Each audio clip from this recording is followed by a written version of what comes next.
Assalamualaikum warahmatullahi wabarakatuh. Perkenalkan, nama saya Haryani, saya dari kelas manajemen J reguler. Di video ini saya akan menjelaskan tentang aplikasi Mayob ya, yang digunakan untuk proses pembuatan atau pencatatan keuangan yang nanti kita bisa lihat laporan keuangannya mulai dari neraca, cash flow, income statement, dan lain-lain sebagainya. Software ini banyak digunakan untuk kepentingan bisnis. Kita akan mengenal software ini, di dalamnya ada apa.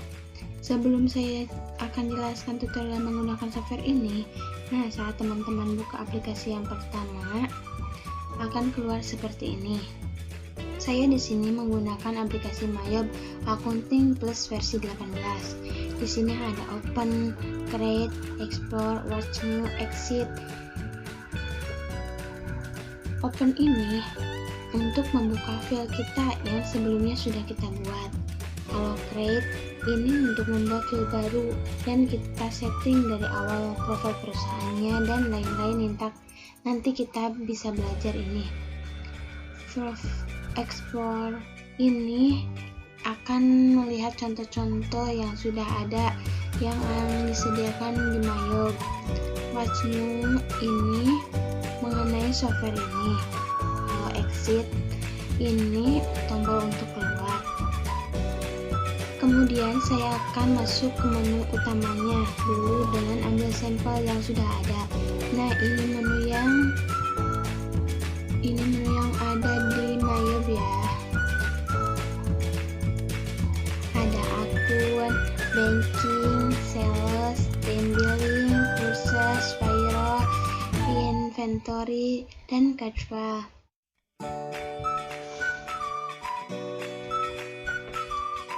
Di sini saya akan bahas satu-satu ya. Di menu akun ini digunakan untuk membuat, mengedit atau menghapus data akun. Untuk mencatat jurnal penyesuaian bisa di sini dan melihat jurnal yang sudah dibuat. Ada menu di sini. Ada akun list. Ini digunakan untuk membuat, mengedit atau menghapus data akun. Kalau klik di sini ada daftar akunnya. Ini daftar akunnya. Kemudian ada record journal entry. Ini untuk mencatat jurnal penyesuaian dan jurnal umum yang tidak bisa dicatat di jurnal khusus. Kita bisa masuk ke jurnal entry. Kemudian ada menu transaksi jurnal. Ini untuk melihat jurnal yang sudah dibuat.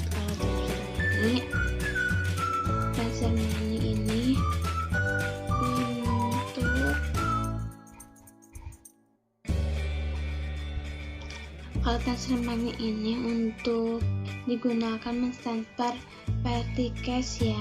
Ini menunya ada di akun. Kemudian kita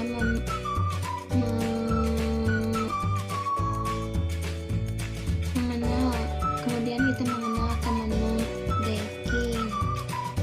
Ini digunakan untuk menerima atau transaksi penerimaan atau pengeluaran kas. Selain transaksi pembelian atau penjualan barang dagang ini, transaksi atau penerimaan atau pengeluaran kas ada di sini. Kemudian ada submenu spend money, digunakan untuk mencatat transaksi pengeluaran kas. Kemudian ada submenu reserve money, ini digunakan untuk mencatat transaksi kas. Kemudian kita masuk ke sales. Ini digunakan untuk mencatat transaksi penjualan barang atau jasa tunai atau kredit. Enter sales ini digunakan untuk membuka atau menampilkan invoice atau faktur yang digunakan untuk mencatat retur penjualan tunai ataupun kredit. Ya, kalau reserve money ini digunakan untuk mencatat penerimaan pelunas piutang dagang yang sales ini ya. Kalau transaksional jurnal ini untuk melihat transaksi jurnal penjualan yang sudah pernah dibuat waktu tertentu. Kalau sales register Ini menampilkan laporan penjualan untuk satu periode tertentu, bisa berupa penjualan atau retur penjualan. Lalu ada time billing, kemudian ada purchase. Kalau tadi yang sales penjualan, kalau ini pembelian. Ini digunakan untuk mencatat transaksi pembelian barang tunai atau kredit, untuk pembayaran utang dagang, untuk mencatat retur pembelian dan pembayaran utang dagang. Kemudian ada enter purchase. Ini digunakan untuk membuat atau menampilkan invoice yang digunakan untuk mencatat pembelian atau retur pembelian tunai atau kredit. Kalau file bill ini untuk mencatat pembayaran utang dagang. Transaksi ini digunakan untuk menampilkan jurnal pembelian yang sudah kita buat. Kalau purchase register ini digunakan untuk menampilkan laporan pembelian pada periode tertentu, bisa berupa pembelian atau retur pembelian. Kalau payroll ini untuk pembayaran gaji ya, kita bisa buat shift gajinya juga di sini. Lalu inventory ini digunakan untuk mencatat persediaan atau stok barang kita untuk memasukkan persediaan awal barang ya. Kemudian mengubah atau menghapus item persediaan barang dagang dan juga untuk menetapkan harga jual barang dagang. Di submenu ini ada item list. Ini digunakan untuk memasukkan jenis barang yang dijual dan bisa juga untuk mengedit barang yang ada.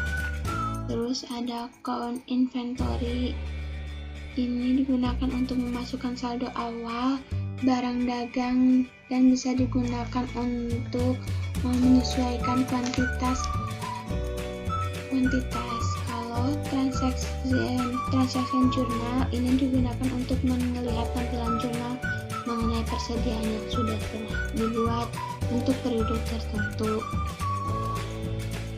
Lalu ada card file, ini untuk membantu mengetahui hutang kita atau piutang kita dari supplier atau customer kita.